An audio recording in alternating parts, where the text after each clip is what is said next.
नमस्कार। मैं अरुण के शर्मा, एनालिस्ट वन थॉट, आपके सामने उपस्थित हूँ एक एपिसोड लेकर। ये जो कहा जाता है बीजेपी पार्टी द्वारा कि विश्व की सबसे बड़ी पार्टी है, सबसे ज़्यादा संख्या में मानने वाले इसके फॉलोअर्स हैं या इसके वोटर्स हैं, परंतु यही पार्टी जो कि चुनावी बॉन्ड में लाखों रुपए का चंदा लेती है, सुख साधन उसके पास हैं, इतना बड़ा ऑफिस 5 लाख स्क्वायर फीट का उसके पास है, करीब 700-800 डिस्ट्रिक्ट ऑफिसेस उसके पास हैं, इतना बड़ा स्ट्रक्चर होने के बावजूद भी वो नड्डा साहब को 2 बार रहने के बाद भी पिछले 1 वर्ष से उनके स्थान पर कौन अध्यक्ष होगा, इसके विषय में निर्णय नहीं कर पाती। तो ये बहुत ही चौंकाने वाला और रहस्यमय ये विषय है। उनको इस प्रकार का, जैसे नड्डा साहब मोदी साहब के सामने बिछ जाते हैं, तलवे चाटू कहलाए जाते हैं, और उन्होंने तो यहाँ तक कह दिया कि अगर आपको आशीर्वाद चाहिए तो मोदी साहब विष्णु के अवतार हैं, आपको भगवान का आशीर्वाद मिले या मोदी साहब का आशीर्वाद मिले, तो जो मोदी साहब ने उनके ऊपर अनुकंपा कर रखी है, उनको दोहरी जिम्मेदारी दे रखी है, राज्यसभा का सदस्य बनाने के बाद कैबिनेट मिनिस्टर बना रखा है, राज्यसभा में उनको जो है लीडर ऑफ हाउस बना रखा है, उसके बावजूद भी उनका विकल्प आपके पास, इतनी बड़ी पार्टी होने के बावजूद, जिसके अंदर 35%, कम से कम 35% सिटिंग एमएलए, एमपी, राज्यसभा के सांसद और सारे लोग 35% कांग्रेस से बोरो किए गए लोग हैं। और आपके जो एमपी, एमएलए, राज्यसभा के सांसद हैं, उनके ऊपर हीनियस क्राइम भी है, उनके ऊपर केसेस चल रहे हैं, वो जमानत में बाहर हैं। तो आप इस टॉपिक को लेकर कि अध्यक्ष का चुनाव कैसे हो, इसको लगातार पिछले जून के बाद से, जून में भी टाला गया था जब लोकसभा के चुनाव हुए थे। अब चुनावी प्रक्रिया जो है वो 20 अप्रैल के बाद शुरू हो सकती है। सूत्रों के अनुसार प्रहलाद जोशी साहब इस दौड़ में सबसे आगे हैं, लेकिन बीएल संतोष, सीटी रवि साहब, धर्मेंद्र प्रधान और भूपेंद्र यादव के भी नाम चर्चा में चल रहे हैं। संभव है कर्नाटक के नेता को ही यह जिम्मेदारी दे दी जाए। बीजेपी राष्ट्रीय अध्यक्ष चुनाव प्रक्रिया 20 अप्रैल के बाद शुरू होगी।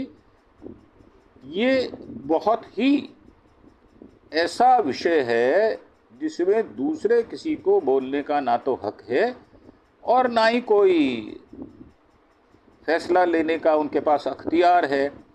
प्रहलाद जोशी और बीएल संतोष के नामों की चर्चा है। इसमें एक नया नाम जो है मनोज सिन्हा साहब, जो कि वहाँ के एलजी हैं, उनका नाम भी जुड़ गया है। बीजेपी जल्द ही बड़े बदलाव के लिए तैयार है, ये कहना है उनका। भारतीय जनता पार्टी के राष्ट्रीय अध्यक्ष के चुनाव की प्रक्रिया 20 के बाद शुरू होगी। पिछले कुछ दिनों को लेकर दिल्ली में भारतीय जनता पार्टी शीर्ष स्तर पर उनमें काफ़ी गहमागहमी देखी गई। बुधवार को नई दिल्ली में प्रधानमंत्री मोदी ने आवास पर एक बड़ी बैठक भी हुई, जिसमें अमित शाह के मोदी साहब के आवास पर एक बड़ी बैठक हुई, जिसमें अमित शाह, राजनाथ सिंह, बीएल संतोष जैसे पार्टी और आरएसएस के बड़े नेता शामिल हुए। जबकि आरएसएस को कहा जाता है ये सामाजिक संगठन है, ये राजनीति में हिस्सा नहीं लेता, तो भी क्या उनके बिना आप राष्ट्रीय अध्यक्ष को चुनाव कर लोगे? वो मंथन में शामिल हैं, तो इसका मतलब वो भी राजनीतिक पार्टी मानी जा सकती है एक मायनों में, जबकि वो अध्यक्ष चुनाव में आपकी मदद कर रही है, मंथन कर रही है, और उनकी मर्जी के बिना आप अध्यक्ष चुन नहीं सकते। तो पार्टी के भरोसेमंद सूत्रों में जो बताया है, मुख्य रूप से 5 नामों की चर्चा है। उन 5 नामों में हमने जो आपको पहले नाम गिनाए वो नाम हैं, उनके साथ साथ कुछ और नाम भी हैं जिनको कंसीडरेशन में रखा गया है। और ऐसा भी लगता है कि इस बार कर्नाटक के किसी नेता को पार्टी की कमान सौंप दी जाए। लेकिन इस सूत्र ने छठा नाम भी बताया है। कौन होगा अगला अध्यक्ष?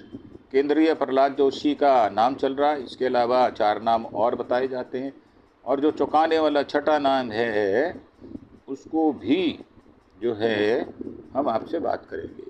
प्रहलाद जोशी जी के विषय में बात करें तो वो केंद्रीय मंत्री हैं, पार्टी का अगला अध्यक्ष बनाया जा सकता है। कर्नाटका की धारवाड़ सीट से सांसद जोशी अभी मोदी सरकार में consumer affairs, food and public distribution and renewable energy मंत्री हैं। आरएसएस से होते हुए बीजेपी सरकार में पहुंचे हैं। और बीएल संतोष साहब जो हैं वो बीजेपी के महासचिव हैं, संगठन महासचिव हैं, कर्नाटका से आते हैं, राष्ट्रीय स्वयंसेवक संघ के प्रचारक रहे हैं। भारतीय जनता पार्टी में यह पद पार्टी, संगठन और संघ के बीच कड़ी का काम करता है। 1993 से ही ये संतोष साहब प्रचारक रहे हैं और पूरी तरह से संघ के कार्यों से जुड़े रहे हैं। हमने बीजेपी सूत्रों से जो पता चलता है वो ये है कि एक प्रचारक को सीधे संगठन का जिम्मा सौंपा जा सकता है। पूर्व राष्ट्रीय अध्यक्ष कुशाभाऊ ठाकरे के नाम का जिक्र किया गया, जिन्होंने आरएसएस से सीधे पार्टी का, संगठन का उत्तरदायित्व संभाला था। ये उनकी फेवर में जाती है बात। बीजेपी सूत्रों ने यह भी बताया है संतोष के नाम पर मोहर लगती है तो सुनील बंसल उनकी जगह महासचिव बनाए जा सकते हैं। अब सीटी रवि साहब हैं, बीजेपी के पूर्व राष्ट्रीय महासचिव रहे हैं, कर्नाटका से आते हैं, बड़े नेता हैं, चिकमंगलूर से विधानसभा क्षेत्र से 4 बार एमएलए रह चुके हैं और अपनी आक्रामक राजनीति के लिए उनकी पहचान है। और कर्नाटका में वो मंत्री भी रह चुके हैं, शुरुआत से ही आरएसएस से जुड़े रहे और अभी कर्नाटका विधान परिषद के सदस्य हैं। और उनकी आक्रामक शैली जो है वो बीजेपी में नड्डा साहब का स्थान ले सकती है, ऐसा माना जा रहा है।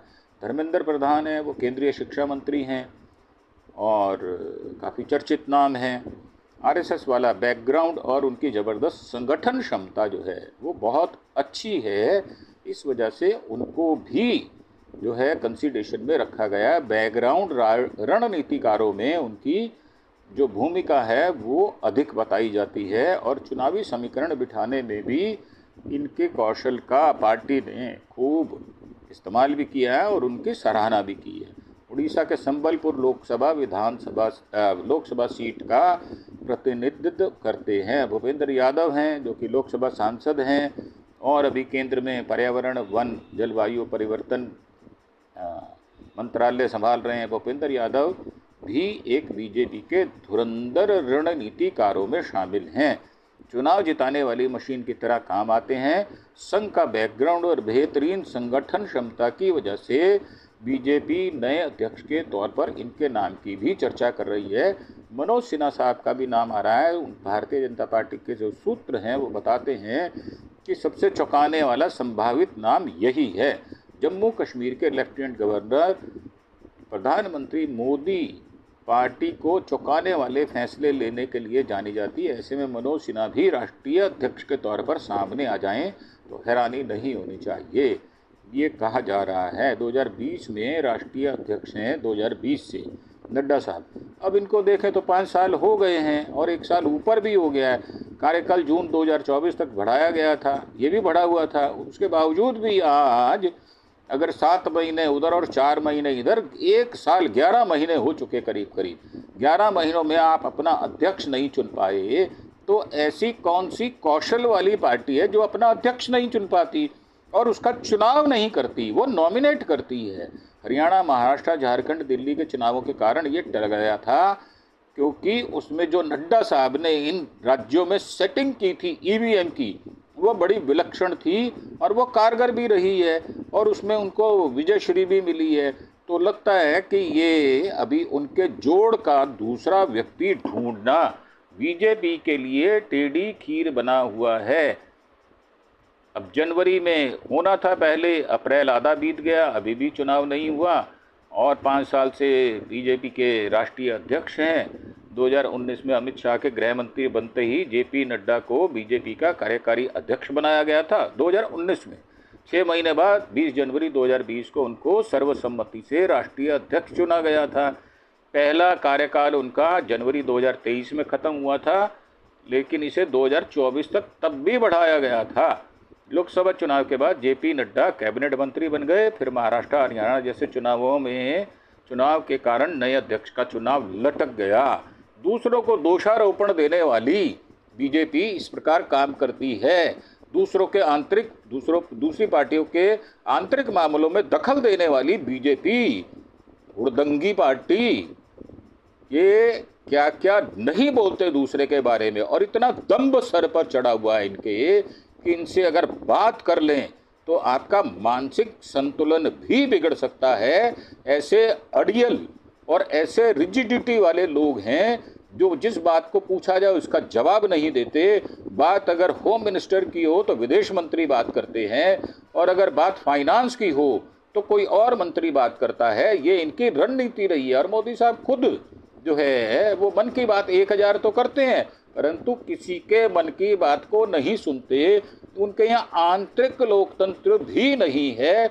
ऐसे में लोग जो बीजेपी पार्टी का अध्यक्ष चुनना और भी टेढ़ी खीर माना जाता है।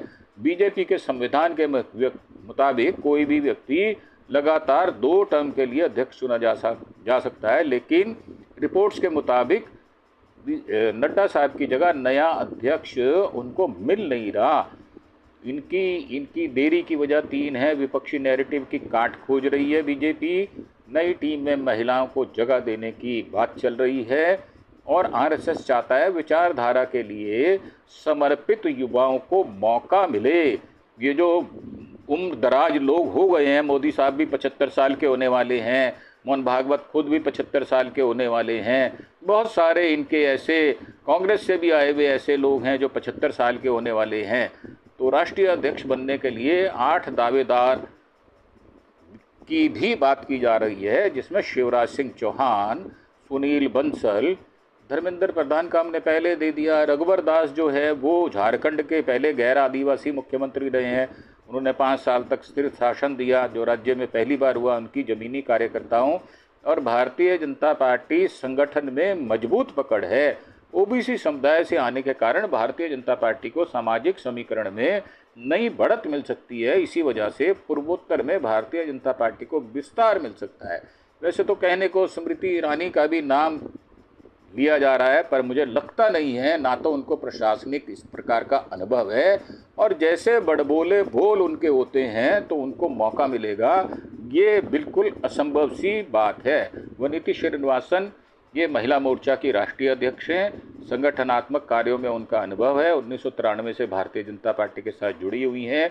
तमिलनाडु में कोयम्बटूर दक्षिण सीट से कमल हसन जैसे व्यक्ति को उन्होंने हराया था, और उनके पति श्रीनिवासन विश्व हिंदू परिषद के प्रदेश मंत्री रह चुके हैं।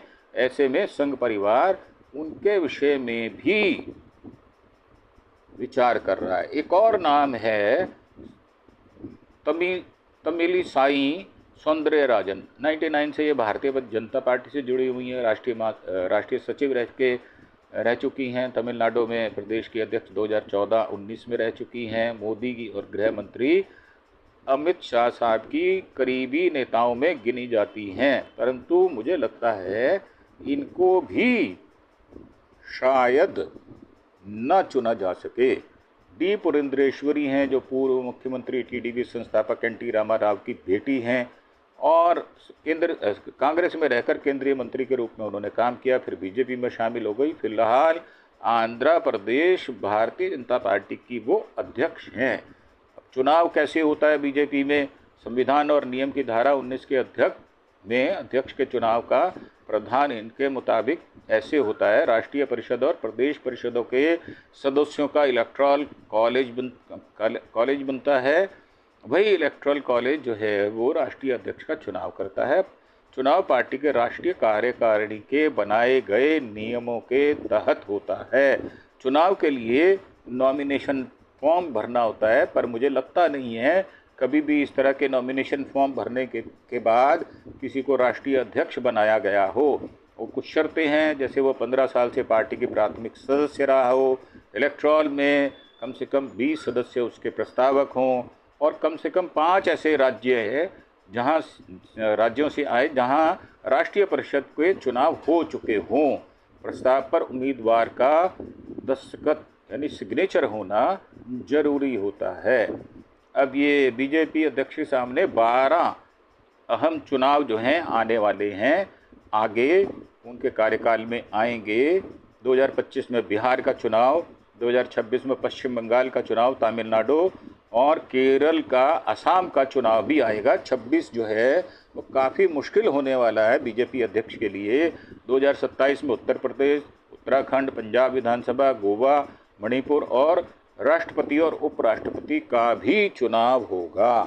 तो इस प्रकार हमने आपको जो राष्ट्रीय अध्यक्ष चुना जाना है बीजेपी पार्टी का, जो कि विश्व की सबसे बड़ी पार्टी, सबसे अमीर पार्टी, सबसे ज़्यादा उधार का संधूर लेकर, वो इसलिए कह रहा हूँ कि बाहरी लोगों का वर्चस्व इसके अंदर बढ़ गया है। जो 35% लोग जो हैं वो बोरो खरीदे गए लोग इसके अंदर शामिल हो गए।